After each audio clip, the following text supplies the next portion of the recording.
네, 오늘 여러분들께 단 하나의 질문을 먼저 던지면서 시작하도록 하겠습니다. 만약 10년 전에 여러분들이 지금으로부터 한 2015년, 16년 요 정도 때로 돌아간다라고 한다면 여러분들은 어떤 주식을 사시겠습니까? 아마 같은 이름을 떠올릴 수 있을 겁니다. 바로 엔비디아죠.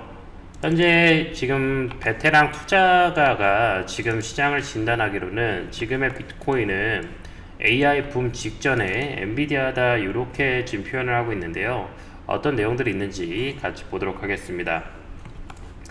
여기 보시면 이제 게임 패드가 있습니다. 엔비디아가 성장을 했었던 아주 좋은 근간이 되었던 산업이고요. 오른쪽에는 이제 금고와 서버가 있습니다. 이 그림만 보더라도 오늘의 내용이 다 들어가 있다라고 생각합니다.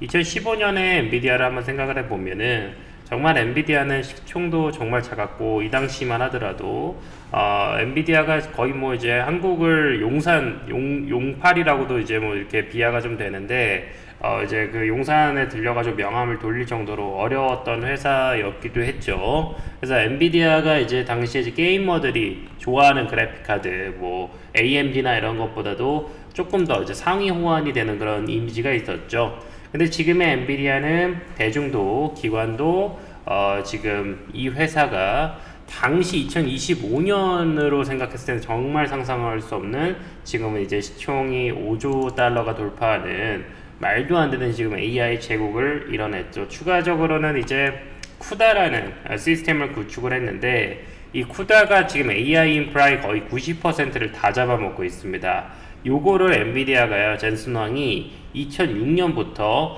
병렬 연상 생태계를 만들기 위해서 이미 2015년 전에 10년 전, 한 2006년 정도 되는 그 시기에 쿠다를 세팅해가지고 계속 만들어서 지금 사실 엔비디아 말고 AMD 그래픽카드를 써도 되는 그런 시기인데도 이 쿠다라는 플랫폼을 엔비디아에서 무료로 제공을 해주다 보니까 엔비디아의 그 그래픽카드를 쓸 수밖에 없는 그런 상황이 됩니다.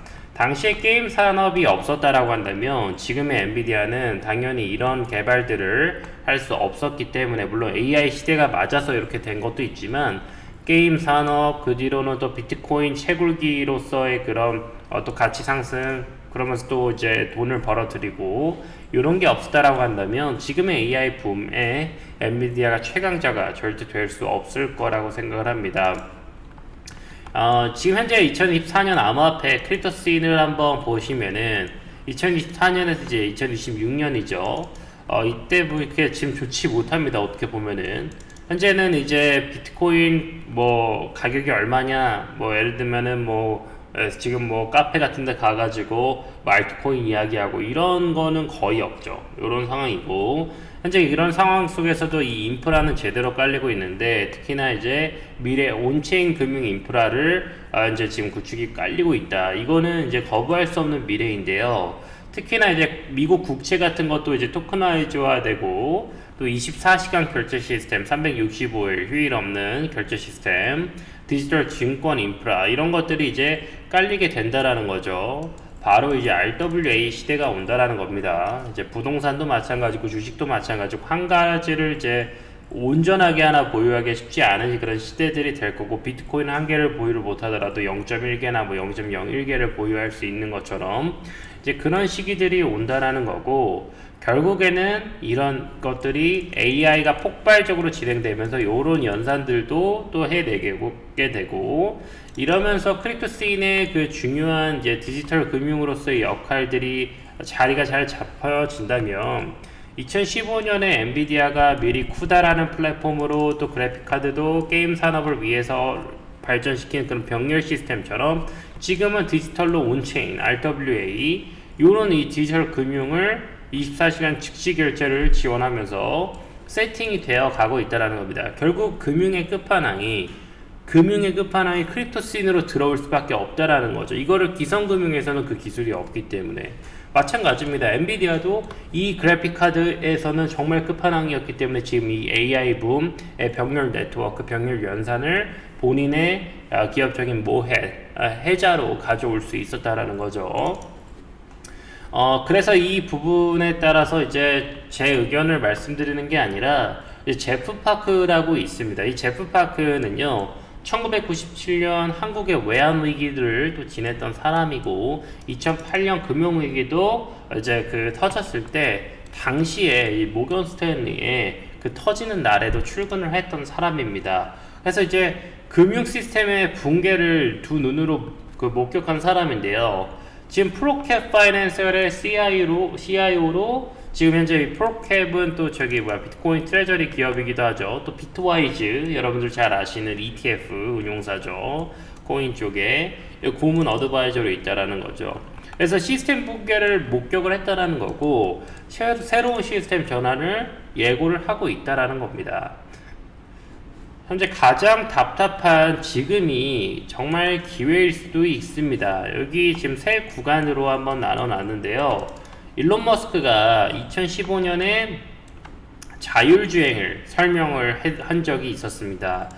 시속 0에서 10마일 정도로 자율주행을 설명을 하기도 했었죠. 당시 이제 저속주행은 쉽다. 왜냐하면 위험하면 그냥 멈추면 되니까. 하지만 50마일 이상의 여기 저속은 쉽고 50마일 이상도 오히려 쉽다, 비교적 쉽다 이렇게 표현했어요. 사실 운전을 해보신 분들은 다 아시지만 어느 정도 정말 초보만 벗어나면 사실 쉬운 게 고속도로 운전입니다. 그냥 사실 브레이크 밟을 일도 거의 없고요. 차선 변경할 일도 많이 없고요. 한 최소 3-40km 구간은 그냥 내 직진만 하면 되니까. 그리고 한 100km 정도로 내 달려주기만 하면 되잖아요. 그래서 이제 50마일 이상의 그 고속도로도 오히려 쉽다. 근데 이 자율주행 시장에서 어려운 것은 10에서 50마일 사이에 특히나 이제 도심주행을 얘기를 하고 있어요. 그때는 도심주행은 자전거가 튀어나올 수도 있고 킥보드가 튀어나오고 사람도 튀어나오고 어린이들이 뛰어들 수도 있고 변수들이 상당히 많죠. 차들도 막 엄청 끼어들고 이런 부분들을 지금 이제 그 제프 파크가 이 비율을 이제 같이 활용을 좀 하고 있는데 지금 현재 초기 비트코인 시대, 무허가 디지털 화폐.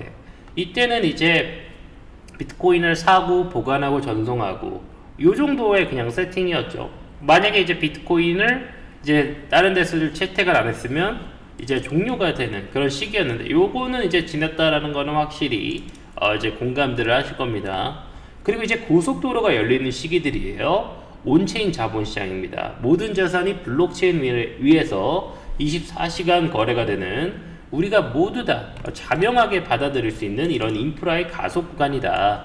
그러니까 이제 한 미들 게임 정도 왔다라는 거예요. 이제 한 2단계, 3단계 왔다라는 겁니다. 그래서 이제 10에서 50마일 요 제일 어려운 구간. 요거는 이제 규제들과의 문제들이 있겠죠. 이제는 이해관계자들이 너무 많아지죠. 정부부터 행정부부터 금융기관들도 그렇고 금융 규제들도 그렇고 이제 KYC라든지 신분 인증, Know Your 그 Certification, or 이제 AML 이런 이제 그 규제에 대한 부분들 무시할 수 없다라는 거고요. 또 이제 국가별의 체계들도 또 맞춰야겠죠.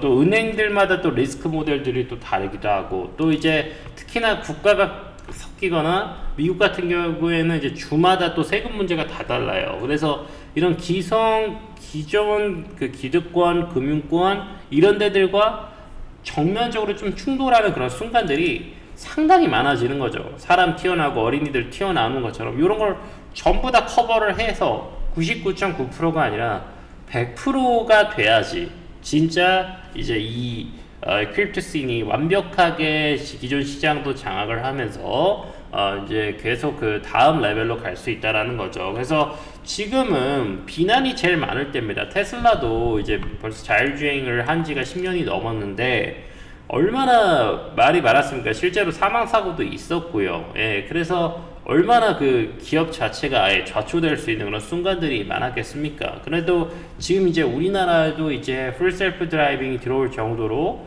이제 그 완성을 시켰잖아요. 이제는 그걸 누가 이제 부인할 수가 없는 거잖아요. 근데 그때 됐을 때는 테슬라의 시가총액은 이미 날아갔다라는 거죠. 그렇게 노이즈가 있고 그런 가는 방향성만 옳다라고 한다면 지금 이런 답답한 순간들은 어쩌면 큰 기회가 될 수 있을 거다. 이런 부분들입니다. 이것도 그냥 말만 내러티브만 짜는 게 아니라요. 숫자 데이터를 한번 같이 보면은요. 현재 30조 달러. 현재 글로벌 투자 이제 은행이죠. 스탠다드 차티드에서는 2034년에 RWA 규모를 30조 달러를 보고 있습니다. 요게 2022년만 하더라도 시장 규모 자체가요 30조, 20조가 아니라 20억 달러 규모였습니다. 그리고 지금 3년 만에 345억 달러 17배 정도 성장을 했죠. 근데 이게 30조나 간다라는 겁니다. 거기서도 또 추가적으로도 거의 100배가 성장을 하는 거예요. 이렇게 보시면 되겠고요. 이 30조 달러는 전 세계 GDP로 쳤을 때는 이제 한 10% 되는 그런 그 사이즈입니다. 그래서 오히려 30조 달러가 돼도 제가 봤을 때는 오히려 성장 업사이드는 더 남아있다라고 보여져요. 실물 경제 전체를 가져올 수 있을 거라 저는 보고 있기 때문에. 그 다음에 이제 1100억 달러, 1100억 달러. 우리나라 돈으로는 한 100조가 좀 넘어가는 금액인데, 지금 미국 현물 그 비트코인 ETF, 누적 자금입니다. 뭐, 매도된 건 매도된 거고요. 또 들어온 거 해가지고 순유입이 누적된 그런 규모들이 이 정도 사이즈가 나옵니다. 그리고 이제 토크나이즈된 이제 미국 국채 규모, 이제 미국 국채를 들고 오게 되었을 때 얼마나 큰 자금을 들고 올 수 있을지. 그래서 블랙록은 RWA 시장을 준비를 하고 있고 빌드 펀드를 지금 25억 달러로 지금 벌써 성장을 시켰죠. 그래서 앞으로 이제 연기금이나 월스트리트 보수 자본이 이제 들어오는 게 보수적인 그런 자본들이 요런 데다가 이제 지금은 신흥 자산으로 평가를 받으니까 공식 진입되는 그런 시기들 기대된다. 그래서 이제 JP 모건이나 이제 펀드 스트래트는 지금 비트코인 가격을 JP 모건은 17만 달러, 스탠다드 차티드는 15만 달러, 펀드 스트래트에는 여러분들 잘 아시는 이제 톰리가 이제 25만 달러까지 언제요? 2026년 말입니다, 말. 그러니까 지금 뭐 반년 정도 남은 거예요. 반년 정도 남은 시기에 지금 월가 쪽에서는 2배 이상의 전망들이 많이 나오고 있다라는 겁니다. 그리고 추가적으로는 BNI 멜론, 여기도 사이즈가 엄청 크죠. 스탁 면에서는 세계 최대 규모입니다. 여기서 뭘 합니까? 비트코인 스탁 서비스 시작했죠. 이더리움 스탁 서비스도 시작을 했습니다. 분명히 이 자금들이 그 모이고 저축이 될 수 있고 맡겨질 수 있다라는 것은 기성금융들이 크게 들어올 수 있다라는 겁니다. 코인 시장의 성장을 얘기하는 게 아니라 전 세계 전통 금융자산이 통째로 블록체인 위로 올라오는 기술적인 금융화를 말씀드리고 있는 겁니다. 자, 그리고 이제 우리 투자자분들도 아셔야 되는 것 중에 하나가 이제 비트코인과 이제 알트코인에 대한 그 구분들인데, 비트코인은 여러분들 잘 아시다시피 디지털 금으로도 이렇게 표현이 되기도 하고 통화혁명입니다. 예, 통화혁명이고요. 지금 그 제프 파크는 비트코인과 알트코인에 대해서 이제 본질적으로 확실히 다르다라고 선을 긋고 있어요. 그래서 이 RWA 시장은 사실은 이제 그 알트코인이 해줄 역할입니다. 이더리움이나 리플코인, 아니 뭐 체인링크 이런 애들이 좀 그 대도화가 되고 대표적인 알트코인들이죠. 이걸 해줄 것은 사실 비트코인이 아니라 알트코인이에요. 그래서 비트코인은 간접적으로 시장이 커짐에 따라 수혜를 보는 거고요. 게다가 비트코인은 이제 국가 부채 시스템, 미국이 벌써 5경 원 정도 되는 그런 부채를 가지고 있는데, 국가 부채 시스템이 무너지는 거에 대한 완벽한 대안입니다. 우리가 이것 때문에 비트코인을 좋아하는 거죠.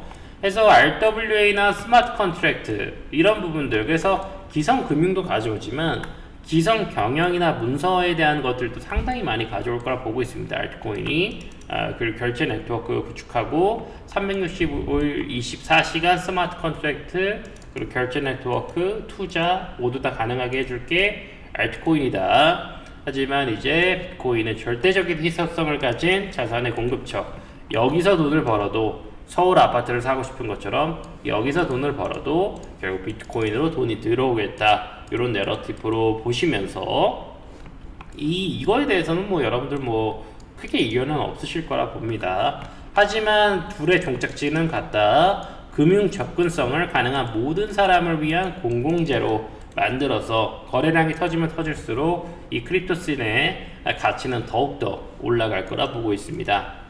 네, 마지막으로 좀 결론으로 마무리하겠습니다. 여기 벽돌담이 있고요.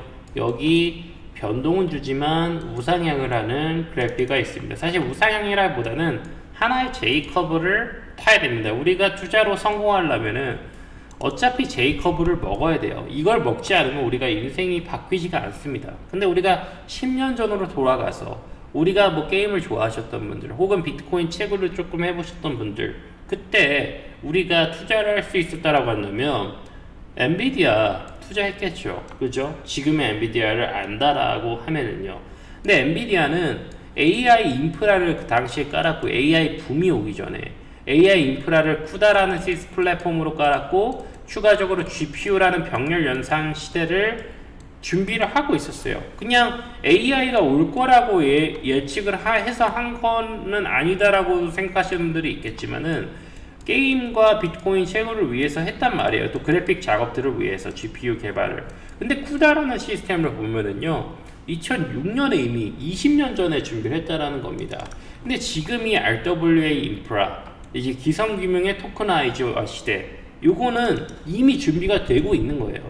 그래서 제프 파크가 얘기를 한 것처럼 가격표는 이제 눈을 떼고 거대한 인프라 깔리는 거 보시라는 거예요. 이 AI 인프라가 20년 전부터 깔리고 있었던 걸 보시라는 거예요. 그러면 그 뒤에 여러분들에게 사상 최대의 어떤 그 리워드를 주는 것처럼, 미래는 그것이 항상 이데올로기적이었으면 인식한 자들의 것이다. 이데올로기가 뭡니까? 어떤 하나의 신념이고 이념 아니겠습니까? 요렇게 이제 토크나이즈화 되는 것들은 어떻게 보면 이 이념일 수도 있어요. 하지만 분명한 건 기성금융들도 그렇고 입법들도 그렇고 행정들도 깔려가고 있다라는 거, 이런 것들, 요거를 제대로 인식. 이념은 못 바꿉니다. 이념 여러분들 바뀌는 거 보셨습니까? 거의 불가능하죠. 그러니까 시대적인 흐름이고 세대적인 흐름이라는 거예요. 메가 트렌드라는 겁니다. 이 메가 트렌드에선 분명히 사상 최대로 이 리워드를 가져가는 사람들이 있을 거라 봅니다. 2015년에 엔비디아처럼 게이머가 GPU를 사주면 AI 시대가 만들어질 수 있는 발판이 됐던 것처럼, 지금 코인 사용자들이 RWA를 통해서든 뭐든 계속 이 코인 시장을 쓰게 되면은 RWA 시대가 왔을 때 지금의 그래도 이 나는 수익들, 거래소 수익들, 이런 것들이 모여서 RWA 시장을 빠르게 열고 계속 그 지속하게 하는 힘이 될 겁니다. 지금은 인식이 좋지 않은 미들게임 구간이에요. 아까도 말씀드렸지만 자율주행은 도심에서 하는 게 더 어렵습니다. 오히려 고속도로는 쉬워요. 지금 고속도로는 깔리고 있습니다. 우리나라도 경부고속도로를 깔고 또 이제 국도들도 확장하고 그러지 않았습니까? 지금 경부고속도로가 깔리고 있다. 그런 것들은 숫자로 증명되어 있고, 이 거대한 흐름에 잘 탑승하시는 여러분